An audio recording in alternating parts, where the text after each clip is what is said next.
Irmãos, vamos ler então Êxodo capítulo 20, verso 17.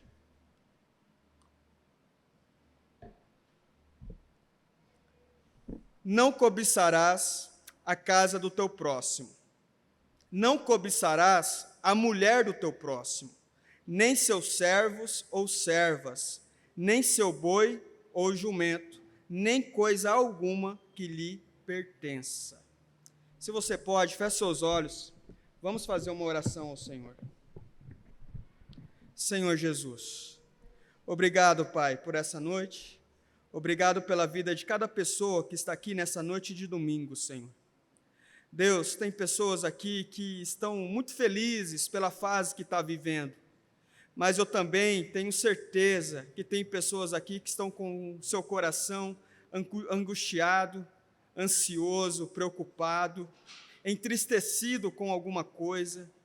Senhor Jesus, mas nós cremos na Tua palavra, no Teu Evangelho, e cremos que o Teu Evangelho pode trazer renovo, que o Teu Evangelho pode restaurar vidas, que essa noite possa ser uma noite de reconciliação, de pessoas que talvez estavam afastadas do Seu caminho, que essa noite possa ser uma noite de conversão, de pessoas que possam entregar a vida a Ti, que essa noite possa ser uma noite de pacto, Senhor, de cristãos que têm vivido uma vida longa aos Teus pés, e que essa noite eles possam reafirmar esse pacto, em nome de Jesus. É a minha oração, junto com a oração de toda a igreja. Amém e amém. Irmãos, como de costume, vocês sabem que eu estou fazendo questão de fazer leitura aí de vários textos bíblicos, então hoje não será diferente.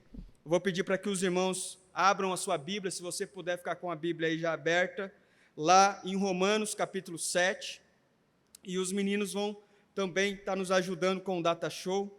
Mas antes da gente ler Romanos capítulo 7, eu gostaria de dizer que os 10 mandamentos foi dado, como os irmãos sabem, para um povo que Deus queria que eles vivessem uma nova fase. Deus tira o povo judeu do Egito e dá para esse povo judeu uma nova esperança, um novo momento.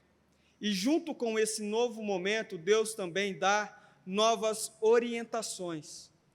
E não é diferente para nós. Para nós vivermos novos momentos na nossa vida, nós precisamos atentar os nossos ouvidos para aquilo que Deus quer falar, para aquilo que Deus quer ensinar, para aquilo que Deus quer fazer. Então eu quero falar com os irmãos hoje sobre 6 pontos importantes para que a gente possa entender melhor sobre o 10º mandamento. E o primeiro é o seguinte: a lei mostra a nossa miséria espiritual. A lei, que lei? A lei de Deus, a palavra de Deus, os mandamentos de Deus, mostra a nossa miséria espiritual. Romanos, capítulo 7, verso 7. Diz assim o texto, o apóstolo Paulo dizendo: que diremos então? A lei é pecado? De maneira nenhuma, de fato, eu não saberia o que é pecado, a não ser por meio da lei, pois na realidade eu não saberia o que é cobiça, se a lei não dissesse, não cobiçarás. Aqui o apóstolo Paulo está dizendo o seguinte: olha, eu vivi a minha vida.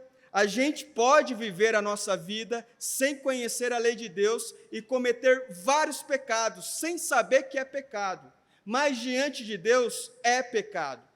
Às vezes a nossa ignorância faz pensarmos de nós mesmos sermos santos.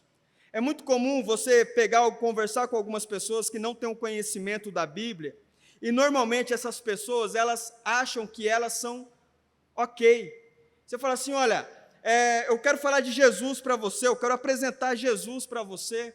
Jesus pode trazer salvação para a sua vida. A pessoa normalmente que não conhece a palavra de Deus, ela dirá o seguinte para você: como assim você quer me apresentar um Salvador? Salvador do quê? Afinal de contas, eu não sou uma pessoa ruim. Eu não mato, eu não roubo, e eu sou trabalhador. Então, ele tendo aí essas três coisas, ok, na cabeça do cidadão, ele está perfeito. Mas por que ele tem essa sensação? Justamente por não conhecer a palavra de Deus. Porque a palavra de Deus vai dizer várias coisas importantes para nós. Por exemplo, uma das leis que está nas Escrituras é o seguinte, um dos mandamentos, não adulterarás. E aí o cidadão diz, opa, peraí, eu nunca traí a minha esposa, então está tudo ok, né? Afinal de contas, eu sou um homem bom, eu sou um homem honrado, e eu nunca traí a minha esposa, então esse mandamento não faz sentido nenhum para mim. Então, lá no Novo Testamento, Jesus, conversando com os religiosos que pensavam desse jeito, Jesus diz o quê? Se você olhar para uma mulher de uma maneira impura, de uma maneira cobiçosa, você já cometeu pecado. Então, essas minúcias da lei, quem vai conhecer? Quem conhece a palavra de Deus. Quem não conhece, acha que mesmo sem trair a esposa, ele pode ter todas as fantasias do mundo com a esposa do colega, ou com a esposa do colega de trabalho, ou com a esposa do patrão. Porque, afinal de contas, na cabeça dele, isso não é pecado, ele não está pecando contra o Senhor.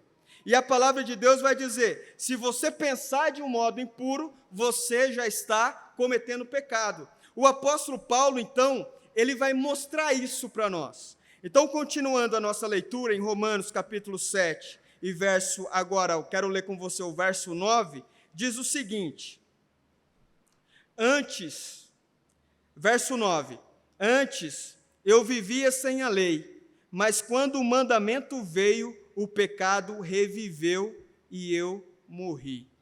Antes eu vivia sem a lei, eu achava que eu era justo, eu achava que estava tudo ok, eu achava que a minha vida estava perfeita, mas na medida que eu fui conhecendo a lei de Deus, que eu fui conhecendo a palavra de Deus, as orientações de Deus, eu fui percebendo o quão pecador eu sou. Eu peco nos mínimos detalhes, nas mínimas coisas, inclusive em relação ao 10º mandamento, que é sobre não cobiçar. Eu vejo o meu amigo conseguindo estudar numa boa faculdade, uma faculdade federal, e no meu coração imediatamente nasce a inveja por eu ver o meu amigo estudando numa ótima universidade.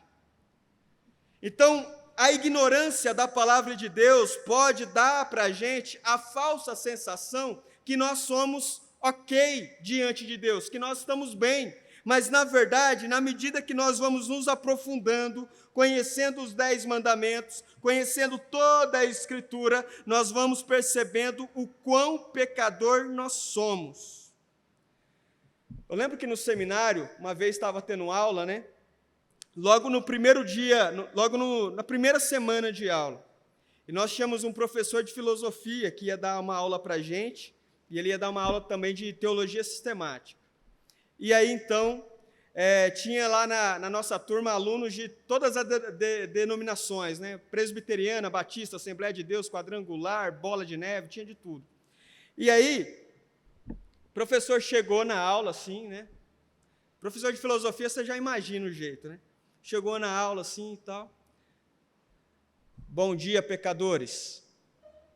Ele não falou paz do Senhor, né? Porque estava todo mundo esperando, como é um seminário para preparar pastores, né? Então, bom dia, pecadores. Aí já imediatamente alguns alunos, né, que já tinham uma mentalidade bem religiosa, legalista, já levantou a mão e falou assim, ô pastor, olha, eu não acho legal você chamar a gente de pecador. A palavra de Deus diz que nós somos filhos amados de Deus. Aí ele falou assim, é verdade, mas você é pecador. Leia a Bíblia. É isso que está aqui em Romanos. O apóstolo Paulo está dizendo, eu sou pecador, você é pecador, você não é justo, você não é tão bom do jeito que você pensa, você não é tão puro do jeito que você pensa.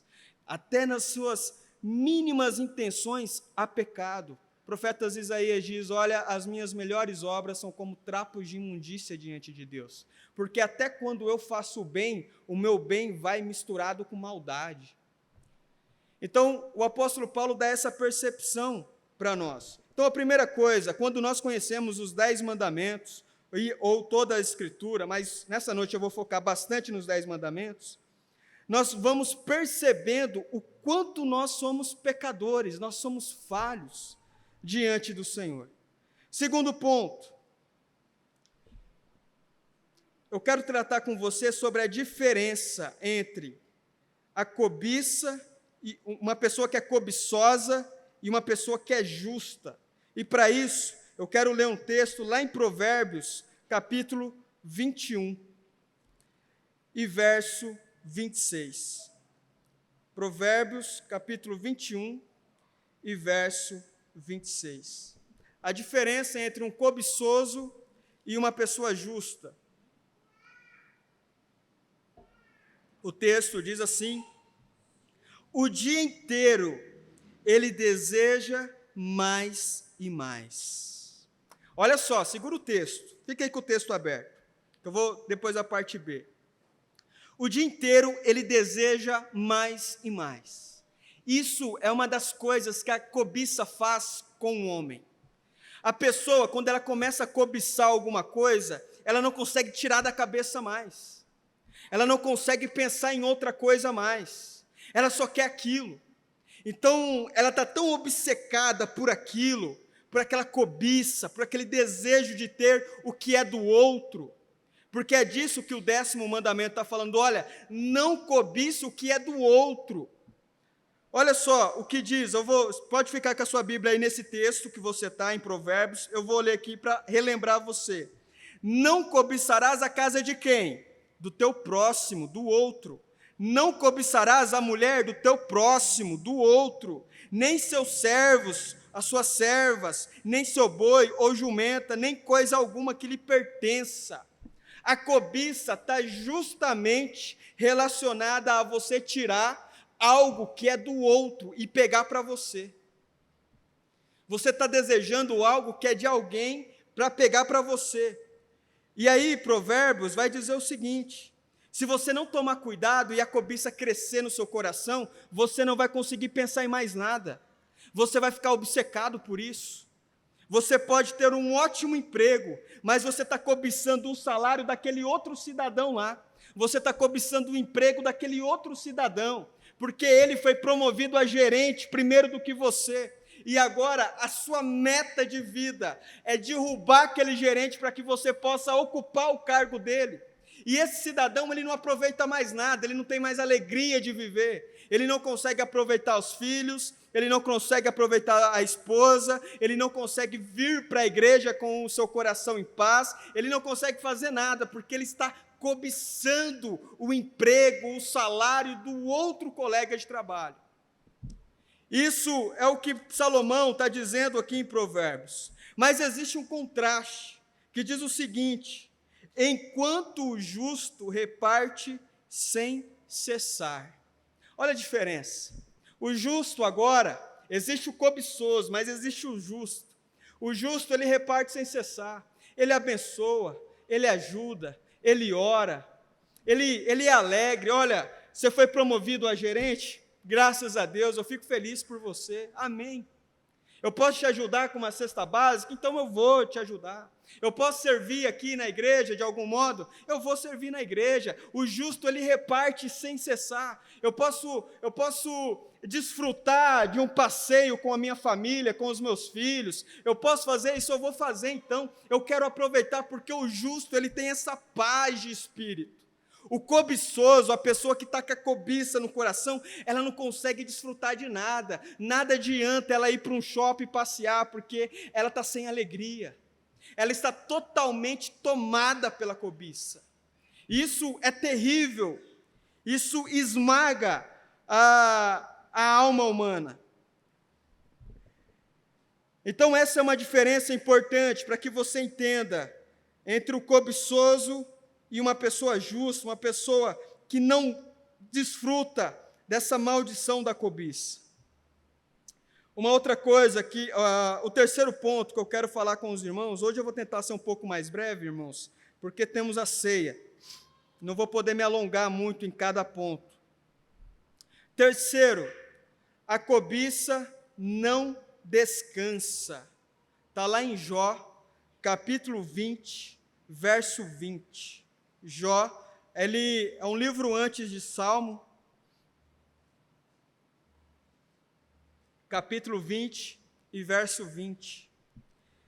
O texto, eu vou esperar os meninos colocarem ali para a gente, Jó 20, 20. Certo é que a sua cobiça não lhe trará descanso, e o seu tesouro não o salvará. A sua cobiça não lhe trará descanso.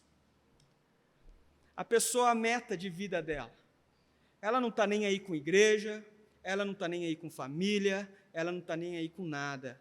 De repente, ela colocou na cabeça que ela quer alguma coisa que é de alguém, e ela quer já, e ela quer agora. E tudo que ela puder fazer, ela vai fazer. Se ela tiver que arrebentar com a família dela para conseguir isso, ela vai arrebentar com a família para conseguir.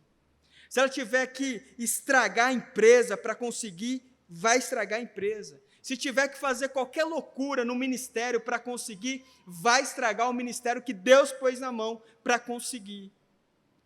Porque é isso que a cobiça faz, ela não dá descanso. Esse homem ou essa mulher que está com o coração tomado de cobiça, ele jamais vai conseguir colocar a cabeça no travesseiro e ter uma noite de descanso tranquila. Jamais, sempre ansioso, sempre inquieto, sempre querendo o que é do outro. O verso 22 agora, eu li o verso 20, agora o verso 22, diz o seguinte: em meio à sua fartura, a aflição o dominará, e a força total da desgraça o atingirá. Mesmo quando esse homem ou essa mulher consegue aquilo que queria, ainda assim não vai ter alegria na vida, ainda assim não vai ter felicidade, ainda assim não vai ficar satisfeito, porque a cobiça é pecado, e junto com o pecado, meus irmãos, vem inúmeras consequências. Junto com o pecado vem a destruição, junto com o pecado vem a angústia, junto com o pecado vem o medo, junto com o pecado vem tantas coisas. Então essa pessoa, por mais que consegue atingir o seu objetivo de pegar o que era do outro para ele vai ficar mal, ele não vai ficar feliz. Continuando, quarto ponto importante para que nós possamos entender sobre o 10º mandamento, o quarto ponto, diz o seguinte: não alimente o pecado da cobiça, ele pode te destruir. E aqui é um texto muito forte lá em Tiago.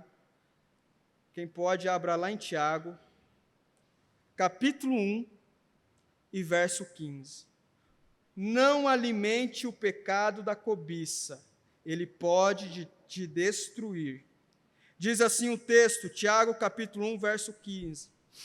Então esse desejo, tendo concebido, dá à luz o pecado, e o pecado, após ter se consumado, gera a morte.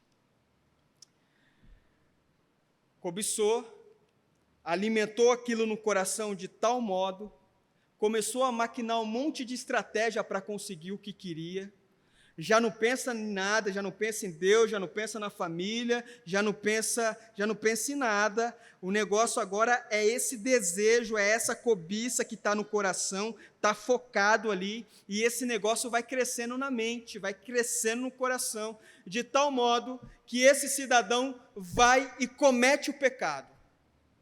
Ele vai e comete o pecado, ele executa aquilo que ele estava cobiçando, ele executa a estratégia, ele executa a maldade que estava no coração dele. Mas Tiago está dizendo o seguinte: após ter se consumado, esse pecado gera a morte. Muitas pessoas, meus irmãos, muitas pessoas têm sido arruinadas, têm sido destruídas profissionalmente, ministerialmente, na sociedade de modo geral, justamente por causa da cobiça.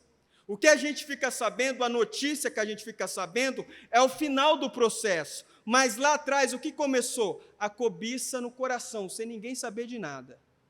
Ninguém sabia de nada. Pessoas que cobiçam o cargo do outro. Aqui na igreja, eu sempre falo bastante com os irmãos sobre isso.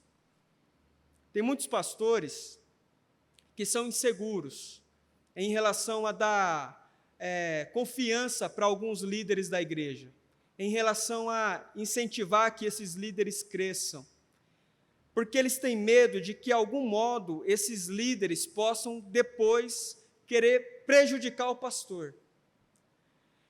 E aí, por causa disso, o pastor, ele se fecha e ele não confia em ninguém. Irmãos, isso é uma verdade, é uma realidade? Acontece em muitas igrejas? Acontece. Só que tem um porém. Deus, Ele deu aquela função para aquele homem. O seu cargo, Deus deu para você. O seu ministério, Deus deu para você. As pessoas podem tentar fazer de tudo para te prejudicar, mas elas não vão conseguir, porque Deus cuida de você.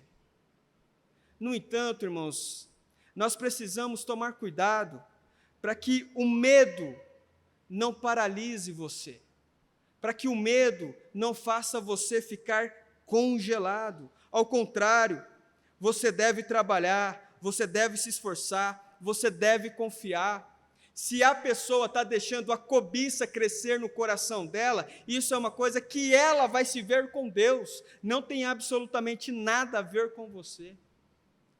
Então aqui, isso eu falo para aqueles que são vítimas da cobiça, mas agora eu quero falar para aqueles que talvez estão deixando a cobiça nascer no coração. Não cobice o namorado de alguém, a namorada, o emprego, não cobice a casa, não cobice o cargo, não cometa esse erro, porque se caso você cobiçar e mexer os seus pauzinhos para conseguir tirar o que é do outro, e você pegar para você o que é do outro, isso vai causar morte na sua vida. Vai causar morte na sua vida. As pessoas podem não saber o que você fez, as pessoas podem não saber da sua estratégia secreta no coração, mas Deus sabe, e Deus é justo, Ele não deixará passar impune. Então nós precisamos sim estar atentos ao que está nascendo em nosso coração, precisamos sim estar atentos ao que está crescendo na nossa alma, para que a gente não venha cometer esse erro. Quinto ponto, irmãos, são 6 pontos que eu quero compartilhar com os irmãos, esse é o quinto. Aprenda a confiar no cuidado de Deus. Filipenses, capítulo 4, e verso 12. Filipenses, capítulo 4, e verso 12. O apóstolo Paulo diz, presta atenção nessa leitura, sei o que é passar necessidade, e sei o que é ter fartura. Aprendi o segredo de viver contente em toda e qualquer situação. Seja bem alimentado, seja com fome, tendo muito ou passando necessidade, tudo posso naquele que me fortalece. Meus irmãos, o apóstolo Paulo diz assim, aprendi. Por que ele diz que aprendeu? Porque teve um período da vida dele que ele não sabia se contentar com o que tinha. Teve períodos na vida dele que ele passou dificuldade, passou necessidade, e ele não passou por essa dificuldade descansando no Senhor, ao contrário. Passava reclamando, murmurando, xingando, fazendo todo tipo de pecado possível, desprezando o momento que ele estava vivendo e amaldiçoando a Deus. Porque não é fácil, meus irmãos, quando nós estamos passando pela dor, você passar por esse momento com um coração tranquilo, descansando no Senhor. Não é fácil quando você descobre que tem uma enfermidade. Não é fácil quando você descobre que alguém que trabalhou bem menos do que você está tendo mais privilégios do que você. Não é fácil você descobrir que pessoas que têm metade da sua capacidade estão tendo oportunidades muito superiores à sua. E tudo isso vai servir como tentação para que você cobice, para que você inveje, para que você não se contente com aquilo que você tem. Aprenda a se contentar com o que você tem, o emprego que você tem, a carreira que você está construindo. Aprenda a se contentar, e isso não é uma palavra para aqueles que estão dizendo assim, olha, então eu vou ficar na minha zona de conforto, e é isso aí e acabou. Não é disso que o texto está falando. O texto está dizendo que nós vivemos um processo, e a realidade ela vai se impondo a nós, independente se você se esforça muito ou pouco, tem uma realidade que ela nos pressiona, então nós precisamos lidar com essa realidade que vem até nós de uma maneira honesta diante de Deus, de uma maneira onde nós vamos glorificando o nome de Deus, mesmo em meio à dor. É o que o grande homem Jó da Bíblia diz: eu aceitei o bem de Deus, porque eu não aceitaria o mal. E nós, irmãos, então vamos nos desviando desse caminho, nos desviando desse processo, e não vamos nos contentando com aquilo que Deus está fazendo na sua vida hoje. Olha só, a igreja, quem está na igreja há mais tempo sabe disso, que há alguns anos atrás eu tive uma proposta para ir embora, para uma igreja bem grande no Paraná, e aí eu decidi ficar aqui em Piracicaba.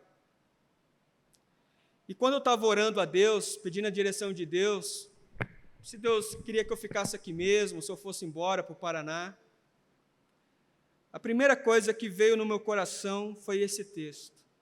E Deus dizendo assim, Pablo, se contente com o que eu estou fazendo na sua vida agora. Não queira pular etapas. Não queira escolher o caminho mais fácil. Escolha confiar em mim. Aproveite o processo que você está vivendo, o ministério que você está tendo em Piracicaba, eu estou com você. Conforme o tempo vai acontecendo, as coisas vão acontecendo, você vai amadurecendo, você vai crescendo como pastor, você vai conhecendo pessoas maravilhosas, pessoas abençoadas, que vão te ajudar, que vão somar para a sua vida ministerial. E aí, então, eu coloquei no meu coração o seguinte, de me contentar, de me esforçar, trabalhar sério. Os irmãos que conhecem aqui sabem o tanto que a gente trabalha sério nessa igreja, e nesse processo de estar aqui na igreja, desfrutar. São essas pessoas que estão aqui, então é com essas pessoas que eu converso, que eu me divirto, que eu dou risada, que de vez em quando tira sarro de mim, que eu dou umas aulas de tênis de mesa. São com essas pessoas que a gente sai para comer alguma coisa, vai tomar um café, vai conversar.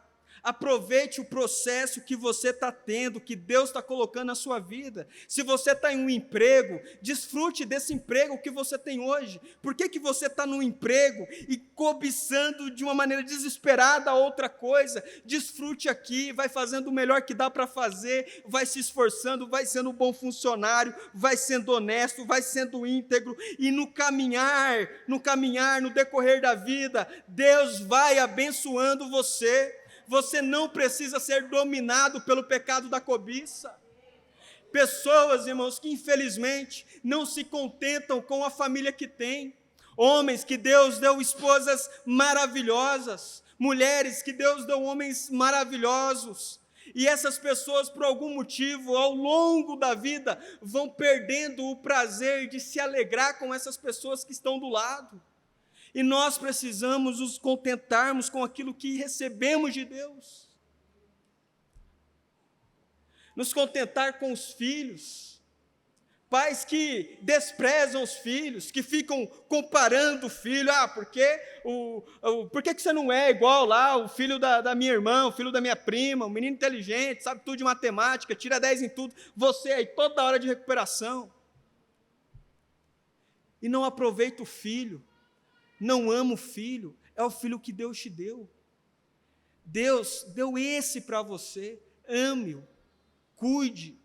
A igreja que nós temos, irmãos, nós precisamos cuidar dessa igreja, precisamos proteger essa igreja, fazer de tudo para que tudo corra bem, para que tudo fique bonito.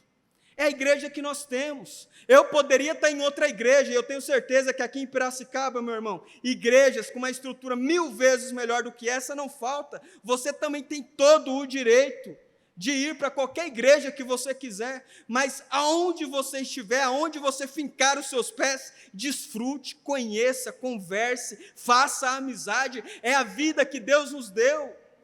Por que então nós ficamos presos em uma coisa que Deus não deu para você, Deus deu para outro? Aquela família, aquela mulher, Deus não deu para você, Deus deu para outro. Aquele homem, Deus não deu para você, deu para outra. Aquele emprego, Deus não deu para você, aquela faculdade, Deus não deu para você. Desfrute daquilo que Deus está dando para você.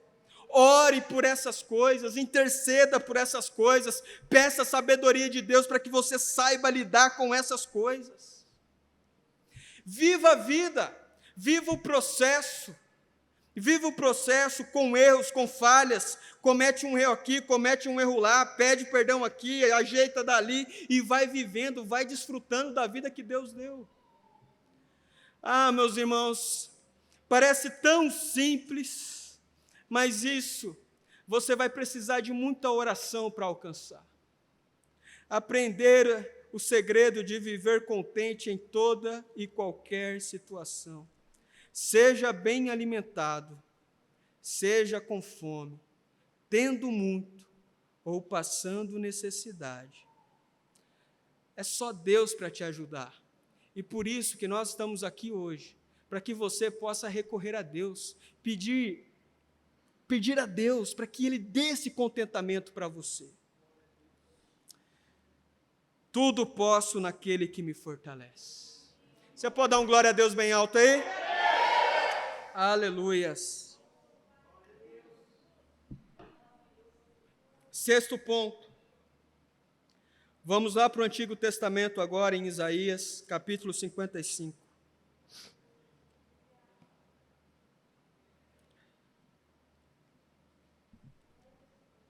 E verso 8.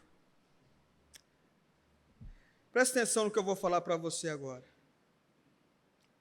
Deus tem bênçãos incríveis para você. Não precisa cobiçar o que é do outro. Deus tem a bênção certa para você. Deus tem a medida certa para você. Deus tem o ministério certo para você. Deus tem a pessoa certa para você. Você não precisa cobiçar o que é do outro. Olha só, então, o que diz Isaías, capítulo 55, e verso 8. Pois os meus pensamentos não são os pensamentos de vocês, diz o Senhor, nem os seus caminhos são os meus caminhos, declara o Senhor.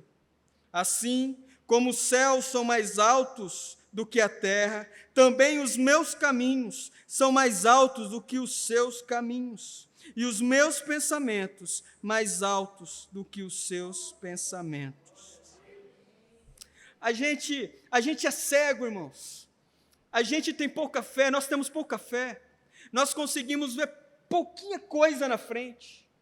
Nós somos medrosos, somos covardes em muitos momentos, e nós não confiamos em Deus. Nós achamos que Deus nos deixou sozinho. Nós achamos que Deus nos abandonou. Mas o que a palavra do Senhor diz, olha, os meus pensamentos são mais altos do que os seus pensamentos. Aquilo que você está desejando, aquilo que talvez você está cobiçando do outro, é nada perto daquilo que eu tenho para você. É nada perto daquilo que está preparado para você. É só você agir com sabedoria, é só você agir com prudência, é só você valorizar aquilo que você já ganhou de Deus. Você não precisa achar que Deus só abençoa o outro, porque tem coisas para você também. E você precisa crer nisso, ou senão a palavra de Deus, a Bíblia não faz sentido nenhum. Meus irmãos, você não precisa olhar para o outro com um olhar de inveja. Você não precisa cobiçar o que é do outro. Você precisa se contentar com aquilo que Deus deu para você. E você precisa descansar sabendo que Deus tem coisas melhores para você. Melhores do que aquilo que a sua cabeça está imaginando. Melhores do que o nosso coração está desejando. Porque, afinal de contas, o coração do homem é enganoso. O coração do homem se apaixona por coisas que é quase que uma bomba. E nós vamos pegando essas coisas e colando ao corpo como se fossem bombas no nosso corpo. Em questão de pouco tempo, levará à morte. E Deus está dizendo, você não precisa se apegar a essas coisas. Você precisa se apegar a mim. Você precisa confiar em mim. Eu cuido de você, meu irmão. Se você nessa noite estava se sentindo desamparado, eu quero dizer para você, com o poder de Jesus, você não está sozinho. Deus cuida de você, Deus cuida dos seus planos, Deus cuida dos seus sonhos, Deus vai cuidar da sua vida. Não precisa achar que você está sozinho, não precisa ficar querendo dar o jeitinho brasileiro para você conseguir o que você quer. Aquilo que é seu, ninguém tira. Aquilo que Deus deu, ninguém tira. E Deus tem coisas para você, como diz Isaías 55. E para concluir, meus irmãos, os mandamentos nos mostram o quanto somos pecadores. Dificilmente alguém vai estudar a Bíblia e vai achar que é perfeito. Inclusive a Bíblia diz que aquele homem que diz não ter pecado algum, ele já pecou. Todos nós somos pecadores. Todos nós estamos distantes de Deus. Todos nós temos as nossas falhas. Todos nós temos os nossos pecados. Então, qual é a solução? A solução é Jesus. A solução é Cristo. Ele é justo. Eu não sou justo, mas Jesus é justo. Você não é justo, mas Jesus é justo. Você não está sendo perfeito nessa vida, mas Jesus foi perfeito. E esse Jesus diz que Ele pode salvar você. Eu quero dizer o seguinte para você, presta atenção nisso. Dentro de 100 anos, nenhum de nós estará mais aqui. Estaremos mortos. E onde você vai? Para onde você vai? Você vai para o céu? Você vai para o inferno? Coisas que poucos pregam hoje, mas é a palavra do Senhor. Às vezes você está tão preocupado em conquistar, em ganhar, em fazer, em aparecer, em isso, em aquilo, e você se esquece do principal, que é a sua alma, que é seu coração. Para terminar, Marcos capítulo 16, e é o último texto dessa noite. Marcos capítulo 16 e verso 16.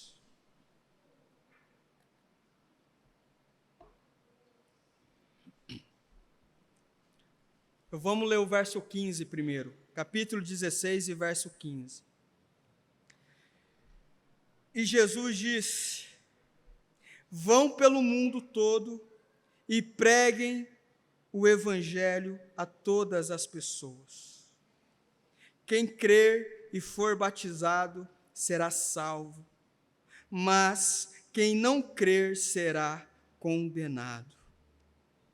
Vão pelo mundo todo e pregam o evangelho.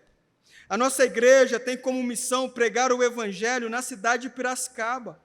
Em Piracicaba tem muitas pessoas que não conhecem a Jesus, já ouviram falar, mas não têm mínima ideia do que realmente é Jesus, do que realmente é o Evangelho. E a nossa missão como igreja é pregar esse Evangelho para o maior número de pessoas possível. Tem inúmeros adolescentes, jovens, casais, idosos que não ouviram a pregação do Evangelho, não ouviram falar sobre Jesus ainda. E é o nosso dever pregar, é o nosso dever falar, é o nosso dever anunciar, para que essas pessoas possam crer em Jesus, para que essas pessoas possam ter a oportunidade da sua salvação. Isso é um papel nosso, é Jesus dizendo, olha, vão pelo mundo todo e preguem o Evangelho a todas as pessoas. Meu irmão, pregue o Evangelho. Se você pode, use as suas redes sociais e pregue o Evangelho. Se você vai tomar um café numa cafeteria com algum amigo, pregue o Evangelho. Se você vai receber uma visita na sua casa, pregue o Evangelho. Sempre que você tiver a oportunidade de falar de Jesus, fale de Jesus, pregue o Evangelho. Porque aquela pessoa, se ela não ouvir o Evangelho, se ela não tiver a oportunidade de crer, você sabe que ela está condenada. Então, nesse texto, no verso 15, Jesus dá essa missão para a igreja. Vão pelo mundo e pregam o Evangelho. E no verso 16 ele diz, mas vocês não podem forçar ninguém a crer. É uma decisão da pessoa. E ele então termina no verso 16 dizendo, quem crer e for batizado será salvo. Quem crer e for batizado. É a convicção. Nós temos tanta convicção na nossa vida. Agora, é ano de eleição, nós temos tanta convicção. Se vamos votar no Bolsonaro ou se vamos votar no Lula. Nós temos tanta convicção no time que torcemos. Nós temos tanta convicção sobre tantas coisas. Mas na hora de confessarmos Jesus como Senhor e Salvador, nós ficamos melindrosos. Ficamos na dúvida. E Jesus, ele não aceita a dúvida. Jesus, ele quer a certeza. Eu creio, eu quero, eu confesso Jesus como meu Senhor e Salvador. Jesus, eu quero entregar a minha vida a Ti. Eu quero ter essa experiência de desfrutar de uma salvação que não é pelos meus méritos, mas é pelo Seu mérito na cruz. Eu creio, eu quero desfrutar disso. E Jesus, ele é bem claro, aquele que crer será salvo. Aquele que crer. Meus irmãos, se você por um acaso ainda não assumiu esse compromisso com Jesus, se nessa noite você nunca fez essa oração diante de Deus, eu convido você a fazer essa oração.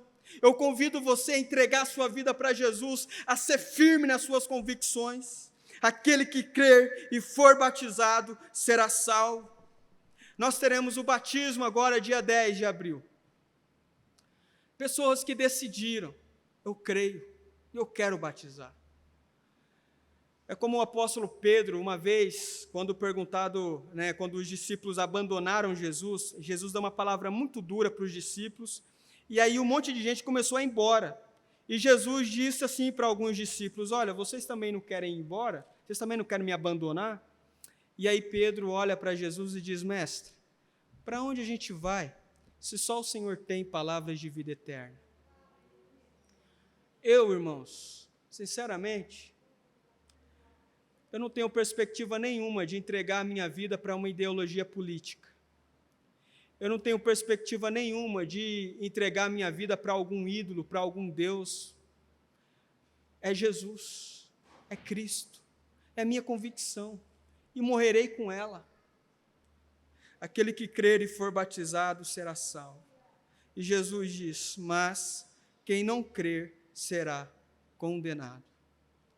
Que você possa ouvir essa palavra de alerta de Jesus. Aqui quem está falando não é o Pablo, não é o apóstolo Paulo, e muito menos o escritor da carta, que é Marcos. Marcos está relatando o discurso de Jesus. Ele escreveu o discurso, aquilo que Jesus falou com a sua própria boca. E eu acredito que Jesus não é menino para mentir. Ele não está fazendo uma piada. Jesus é Deus e Ele não brinca. Então, se você pode tomar uma decisão, tome nessa noite. Não saia daqui nessa noite sem tomar uma decisão em relação à sua vida espiritual. Não saia daqui nessa noite sem tomar uma decisão em relação à sua vida com Deus. Meu irmão, se você crê em Jesus, confesse a Jesus como seu Senhor e Salvador. finque os seus pés em uma igreja local, participe, se envolva, seja comunidade, se relacione, viva, seja corpo de Cristo. Para que junto nós possamos aprender mais de Deus e nos ajudar em oração e aguardar o nosso Senhor nos buscar um dia.